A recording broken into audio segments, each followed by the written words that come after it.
그러므로 우리에게 제단에 있다라는 것은 그리스도인인 우리에게도 제단에 있다라는 뜻입니다. 또 10절에 보면 장막에서 섬기는 자들이 있습니다. 장막은 구약시대의 성막, 성전을 가리키고 장막에서 섬긴다라는 것은 구약시대의 제사를 드리는 사람들, 그 사람들을 히브리서를 받을 때 이스라엘 사람들까지 포함한 그런 사람들을 가리키겠습니다. 그런데 그 사람들은, 장막에 섬기는 자들은 그리스도인의 제단에서 먹을 권한이 없다 이렇게 말합니다. 우리가 아는 대로 구약의 제사에는 참 구원자가 오실 것을 보여주는 예표와 그림자로서의 성격이 있습니다. 이스라엘 백성은 구약 제사를 통해서 오실 메시아를 깨닫고 또 그분을 믿고 기다리는 이런 축복을 누리게 됩니다. 그런데 참된 구약 제사에 참 믿음으로 참여하면 이제 그 제사를 통해서 그런 은혜를 받습니다. 이게 진짜 제사가 아니고, 이것을 통해서 제사 안 받는 것이 아니고, 앞으로 이렇게 우리의 죄를 이런 방식으로 사해 주실 메시아가 오신다, 이것을 알게 된다라는 것입니다. 아브라함 요한복음 8장 56절에 보니까 나의 때 볼 것을 믿고 기다리다가 그 때를 보고 즐거워했다. 아브라함은 예수님 오시기 2000년 전에 사람입니다. 그런데 진짜 예배를 드린 거죠. 그 예배를 통해서 짐승을 잡아 드리면서 이 짐승이 내 죄를 속하는 게 아니라 진짜 이와 같이 자신을 들여서 나를 구원해 주실 메시아가 오신다, 이걸 내다보고 영적으로 계시로 분명하게 알고 현실에서 아는 것과 똑같은 이런 믿음을 가지게 되었다라는 것입니다. 히브리서 11장 26절에 그리스도를 위하여 받는 수모를 애굽의 모든 보화보다 더 큰 재물로 여겼다라고 합니다. 모세의 이야기입니다. 모세는 대략 1500년 전, 예수님 오시기 약 1500년 전에 살았던 사람인데, 모세도 그랬습니다. 이 제사 제도는 모세를 통해 하나님이 주셨는데, 그 제사를 드리면서 모세가 만난 분이 있는데 그리스도를 만났다라는 것입니다. 그래서 그리스도를 위해서 고난받는 그것이 왕궁에서 모든 것을 누리는 것보다 더 즐거운 일이라, 더 가치 있는 일이라, 이것을 알았다라는 것입니다. 참 놀라운 일입니다. 사도행전 2장 31절 32절에 미리 본고로 그리스도의 부활을 말하되 그가 음부에 버림이 되지 않고 그의 육신의 썩음을 당하지 아니하시리라 하더니 이 예수를 하나님이 살리신지라. 다윗의 이야기입니다. 주전 1000년 사람입니다. 1000년 전에 그리스도의 부활을 먼저 내다보았다라는 것입니다. 죽지 않고 그분이 살아나신다, 이렇게 얘기를 했는데 진짜 그대로 됐다라고 이렇게 베드로 사도가 말을 하는 것입니다. 참 놀라운 일이지 않습니까? 그런데 구약시대의 제사에는 그런 은혜가 들어있습니다. 참되게 하나님을 바라보며 제사를 드리면 그 제사를 통해서 멀리 오실 그리스도를 깨닫게 되고 믿게 되고 바라보게 되는 이런 은혜가 있다라는 것입니다. 그런 믿음 없이 구약 제사를 통해 구원을 얻으려는 이스라엘 백성들은 하나님께서 예수님을 통해 주시는 구원의 축복을 누릴 수 없다라는 것입니다. 이것이 장막에 섬기는 자들은 그리스도인의 제단에서 먹을 권한이 없다, 우리에게 제단이 있는데 장막에 섬기는 자들은 거기에 먹을 권한이 없다라는 말이 바로 그런 의미를 가지고 있는 것입니다. 그런데 이 제단이라고 있습니다. 제단은 무엇입니까? 제물을 바쳐 하나님 앞에 제물로 예배를 드리는 것입니다. 구약시대에는 가축을 제물로 드려서 제단에 바쳤습니다. 그런데 그리스도인들에게 제단이 있으니 그리스도인도 거기에 제물을 올려놔야 된다라는 것입니다. 무슨 제물이 있습니까? 우리 그리스도인에게 있는 그 제단 위에 올려진 제물은 예수 그리스도 자신이시라 12절에 말씀합니다. 그러므로 예수도 자기 피로서 백성을 거룩하게 하려고 성문 밖에서 고난을 받으셨느니라 라고 했습니다. 그런데 13절에 보니까 그런즉이라고 했습니다. 그런즉은 앞에 있는 내용을 받는 단어죠. 12절과 13절을 연결해서 제가 읽겠습니다. 그러므로 예수도 자기 피로써 백성을 거룩하게 하려고 성문 밖에서 고난을 받으셨느니라. 그런즉 우리도 그의 치욕을 짊어지고 영문 밖으로 그에게 나가자라고 했습니다. 예수님이 자신을 제물로 바쳤는데, 근데 우리도 제물로 바쳐야 된다 이런 말인데, 예수님이 제물을 바친 것처럼 우리도 제물을 바쳐야 된다라는 것입니다. 예수님의 대속의 제물은 예수님만이 하실 수 있는 것이고 완전한 것이지만 그것으로 끝나는 것이 아니라 예수 믿는 우리 앞에 있는 제단에 우리도 뭔가를 이렇게 바쳐야지 된다라고 말씀을 하는 것입니다. 그리고 13절에서 17절은 그 제단에 바칠 제물에 대한 설명을 하는 내용이 되겠습니다. 첫째, 찬송의 제사를 드려야 한다. 찬송의 제물을 바쳐야 한다. 15절에 말합니다. 15절 보시면, 그러므로 우리는 예수로 말미암아 항상 찬송의 제사를 하나님께 드리자.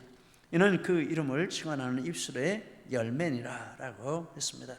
찬송의 제사가 무엇입니까? 하나님이 행하신 모든 일들과 베푸신 모든 은혜들에 대해서 곡을 붙여서 경배하고 감사하는 행동을 가리키는 것입니다. 그 찬송은 모든 감사의 제목이 다 이렇게 들어가 있는 것이죠. 우리 찬송에 보면 처음부터 끝까지 이렇게 여러 주제들을 이렇게 나열을 해서 이런 내용의 찬송을 드린다라고 설명을 앞부분에 해놓았습니다. 그런데 본문에 보면 예수로 말미암아 찬송의 제사라 이렇게 말씀을 했습니다. 예수로 말미암아라 하는 이 말은 본문의 문맥에서 또 히브리서의 문맥에서 그리고 성경 전체의 문맥에서 예수님의 십자가 대속을 가리킨다라고 하겠습니다. 그래서 예수님의 십자가 대속으로 말미암아 하나님 앞에 찬송의 제사를 드리자라고 말씀을 하는 것입니다.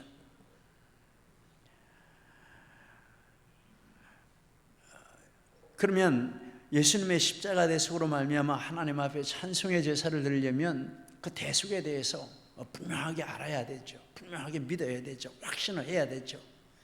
대속에 대해서 잠깐 살펴보겠습니다. 먼저 모든 사람은 죄인으로 자기 힘으로는 죄와 사망에서 또 지옥에서 자기를 구원할 수 없다. 성경은 말씀합니다. 로마서 3장 23절에 모든 사람이 죄를 범했음에 하나님의 영광에 이르지 못하는, 이것이 우리 사람의 운명입니다. 남녀노소 신분 상관없이 모든 사람은 다 이 운명 아래에 있다라는 것입니다.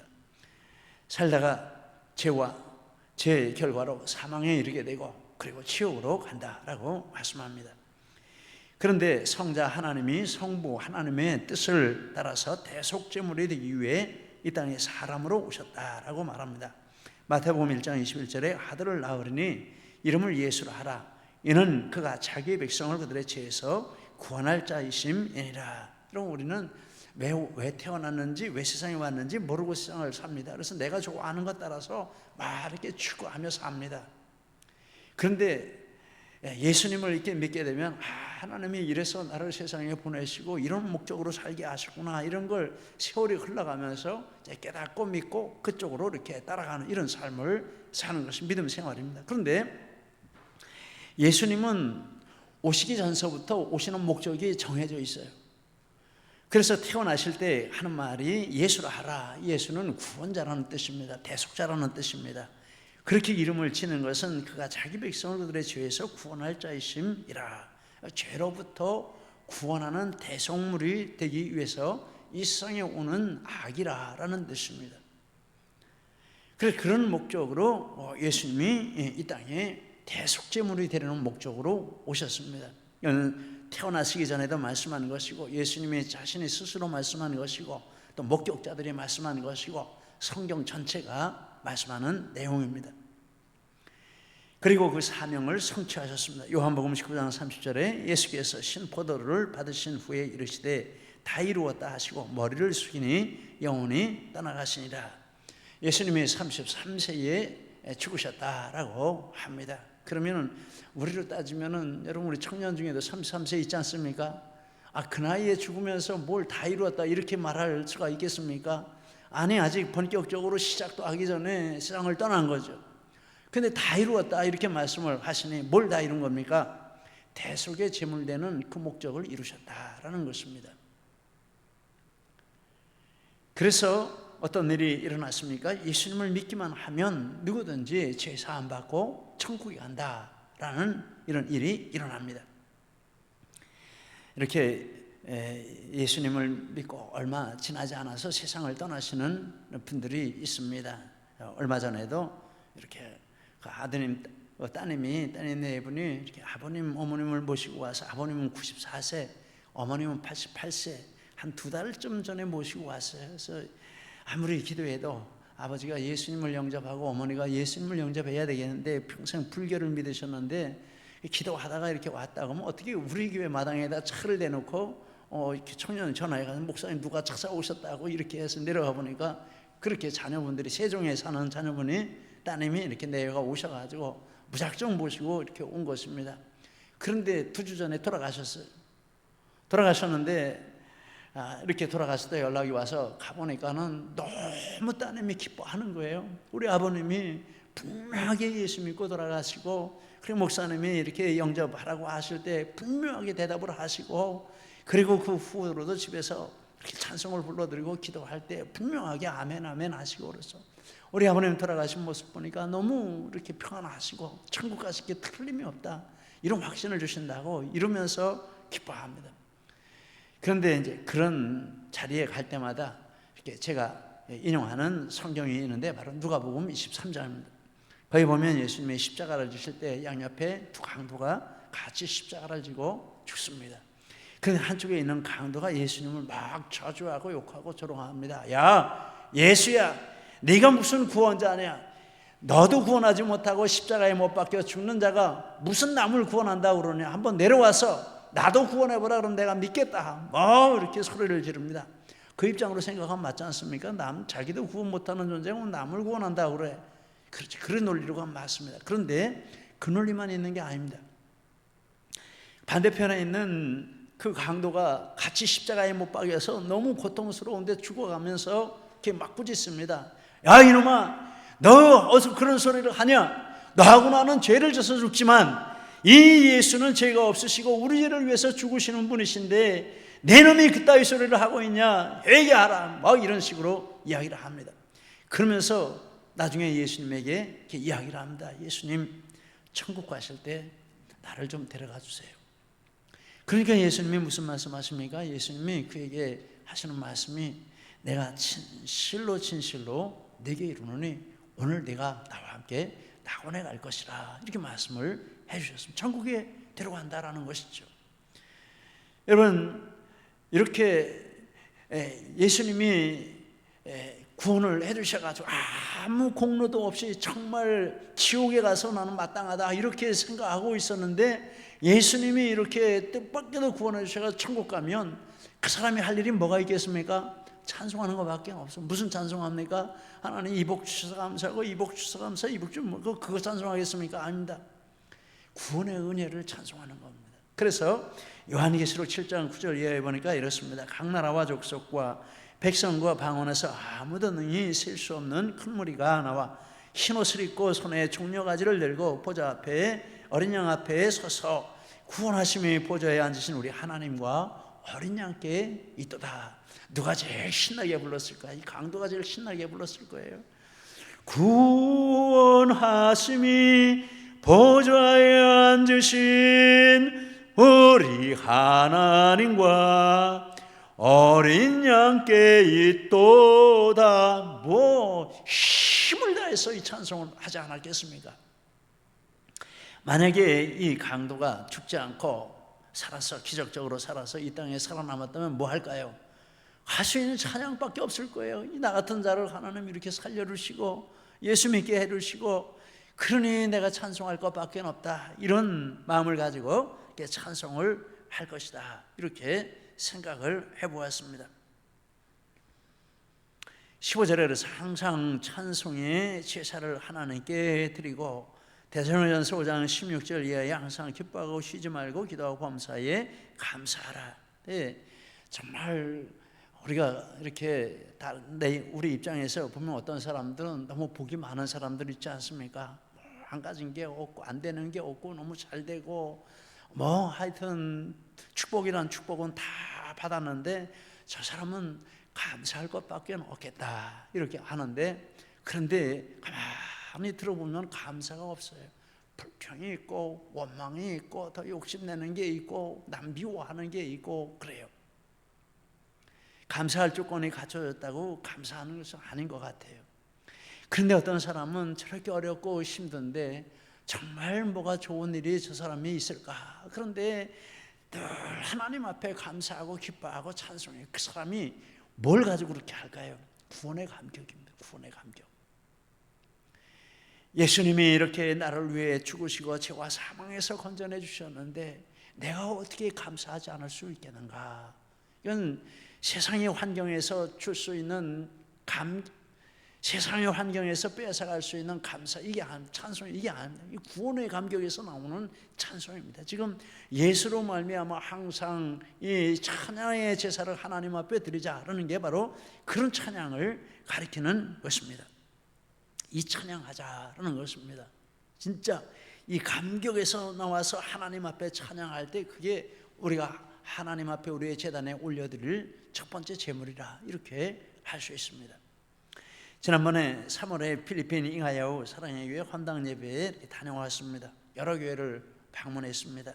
특별히 기억에 남는 한 교회가 있는데 가서 이렇게 예배를 드리는데 목사님이 찬양을 인도합니다. 근데 얼마나 뜨겁게 찬양을 인도하는지 몰라요. 다 일어나서 막 그냥 방방 뛰며 이렇게 찬송을 했습니다.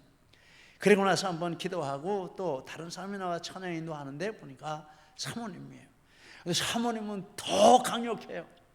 막 그냥 찬양을 하는데 진짜 더 큰 은혜가 임하는 것입니다. 근데 가만히 이렇게 들어보니까 그 찬양의 내용이 십자가, 구원, 죄사함, 은혜, 성부, 성자, 성령 이런 거였어요. 와, 그 감격이 있으니까 정말 이런 찬양이 힘있게 나오는구나. 그렇죠? 감격이 있는 찬양하고 감격이 없는 찬양하고는 다릅니다. 그런데 그 감격이 있으니까 이런 주제들을 가지고 찬양하는데 막 능력이 막 쏟아져 나오는 것이었습니다. 얼마나 뜨거운지 지금도 눈에 선합니다. 선교사님이 하시는 말씀이 이 교회가 개척한 지 얼마 안 됐는데 아주 급격하게 부흥을 하고 있고 앞으로도 이렇게 큰 부흥을 기대하게 된다라고 했습니다. 그런데 오늘 그 13절 말씀해 보니까 그의 이름을 15절입니까? 15절 말씀해 보니까 그의 이름을 증언하는 입술의 열매라라고 했습니다. 강력한 구원의 감격에서 나오는 찬양은 이게 증언입니다. 만약에 예수님 옛자도 모르는 사람 누가 교회 가자 해가지고 거기 갖다 데려다 앉혀놓으면 몇 번만 나오면 구원받을 거예요. 그렇지 않습니까? 야, 뭔가 다르구나. 이 사람들이 가지고 있는 다른 세계가 있구나. 들어보면서 예수 십자가 구원 이걸 들으니까 구원받습니다. 그래서 이것이 전도하는 것이고 이 입술의 열매, 강력한 구원의 찬양이 놀라운 입술의 열매가 된다라는 것입니다. 돌아와서 우리 교회 찬양 사역자들에게 우리도 이제 주제를 좀 이렇게 한번 십자가, 보혈, 구원, 삼위일체 하나님 거기에 초점을 맞춰가지고 우리 경배 찬양 쪽으로 방향을 잡아봅시다. 이렇게 했습니다. 부탁을 드렸습니다. 잘 이렇게 노력해 주셔서 감사한 마음이 있습니다. 두 번째, 예수님의 치욕을 지고 영문 밖으로 나가자라고 합니다. 13절에 그런즉 우리도 그의 치욕을 жил머지고 영문 밖으로 그에게 나가자. 치욕은 비난, 모욕, 조롱, 박해 이런 뜻입니다. 치욕을 짊어진다라는 것은 참다, 견딘다, 인내한다라는 뜻입니다. 치욕을 짊어지고 이건 치욕을 피하지 말고 그것을 감당해내라라는 것입니다. 치욕이 올 때 그것을 기꺼이 받고 참고 인내하고 나가라라는 뜻입니다. 그리고 누구에게 갑니까? 영문 밖으로 그에게 나아가자. 그는 예수님이죠. 예수님에게 영문 밖에 예수님이 계시는데 그분에게 나아가자라고 말합니다. 영문 밖에 예수님이 어떤 모습으로 있습니까? 십자가를 지신 모습으로 있습니다. 12절에 성문 밖에서 고난을 받으셨나이다. 십자가 고난이죠. 이것은 무엇입니까? 치욕 중에 최고의 치욕입니다. 그래서 영문 밖에 예수님에게 치욕을 짊어지고 나가자라는 것은 최고의 치욕을 지고 계신 예수님 앞에 우리의 치욕을 지고 나가자. 치욕이라는 단어가 이제 우리 이해하기엔 좀 다르지만 어쨌든지 그런 것입니다. 예수님이 십자가를 지신 사건을 본고, 그리고 우리도 주님 앞에 복음을 위해서 당하는 고난을 가리키는 것입니다. 그래서 이러한 치욕을 지고 예수님에게 나가서 예수님을 만나자라는 것입니다. 여러분, 유유상종이라는 말이 있습니다. 끼리끼리 어울린다라는 것입니다. 영광을 누리고 싶은 사람은 누굴 찾아가겠습니까? 영광 있는 사람 찾아가죠. 고난당하는 사람은 누굴 찾아가겠습니까? 더 고난당하는 사람 찾아가죠. 그래서 예수님을 만나러 가는데 우리가 치욕을 지고 가야 예수님을 만날 수 있다라는 것입니다. 최고의 치욕을 짊어지신 예수님에게 나갈 수 있는 자는 자기의 치욕을 짊어지고 가는 자가 그 예수님을 만난다라는 것입니다.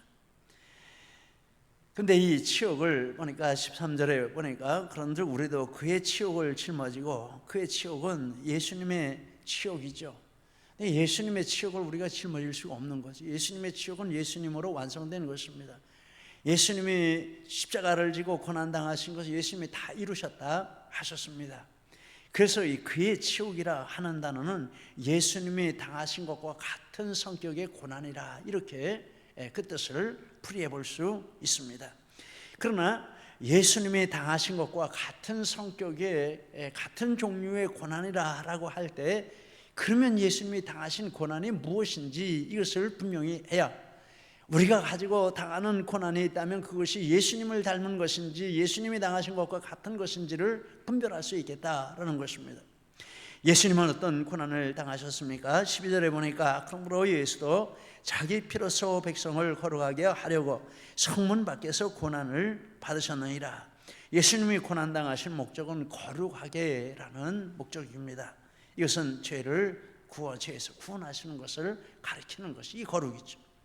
그리고 방법은 자기 피로써입니다. 예수님의 보혈을 바치고 예수님의 죽으심을 통해서 거룩의 역사를 이루신다라는 것입니다. 자기 피는 예수님 자신의 피인데 구약에서도 피를 바치는 이런 제사를 드렸습니다. 그런데 구약의 제사장들은 누구 피를 드렸습니까? 내 피를 드리지 못했어요. 짐승의 피를 드렸어요. 대제사장이 1년에 오직 한 번 대속죄일의 피를 가지고 지성소에 들어가는데, 그 대제사장이라고 할지라도 지성소에 들어갈 때 자기 피를 못 가져갔어요. 누구 피를 가져갔어요? 짐승 피를 가져갔어요. 그런데 예수님은 어땠습니까? 예수님은 예수님 자신의 피로, 즉 자신의 생명을 대성물로 주심으로 거룩이라는 이 목적을 이루셨다라고 말합니다. 그리고 자기 피로써 거룩하게 하시려는 대상은 백성이라고 했습니다. 백성은 누구입니까? 죄인입니다. 죄인을 구원하러 오신 것이니까. 그럼 죄인은 어떤 사람들입니까? 자기 죄를 애통해야 하고 예수님 제발 구원해 주세요, 이런 사람들도 있겠지만은 99%는 그 반대입니다. 내가 무슨 죄인이냐라고 하고 예수님을 조롱하고 욕하고 박해하는 이런 사람들입니다. 그런데 예수님이 그들을 구원하려고 십자가를 지고 자기 피를 흘리셨다라고 말씀을 합니다. 이것이 예수님의 치욕입니다. 그러면 우리도 예수님과 같은 치욕을 우리 것으로 이렇게 짊어져야 한다라는 것입니다. 13절에 바로 그런 뜻입니다. 그런즉 우리도 그의 치욕을 짊어지고 영문 밖으로 그에게 나가자. 그러면 코드가 맞습니다. 예수님이 당하신 것과 같은 그런 성격의 치욕을 지고 가면 예수님하고 이게 결이 맞습니다. 그래서 그분을 만날 수 있습니다. 주님을 위해서 고난당하는 사람은 주님을 만납니다. 그렇죠?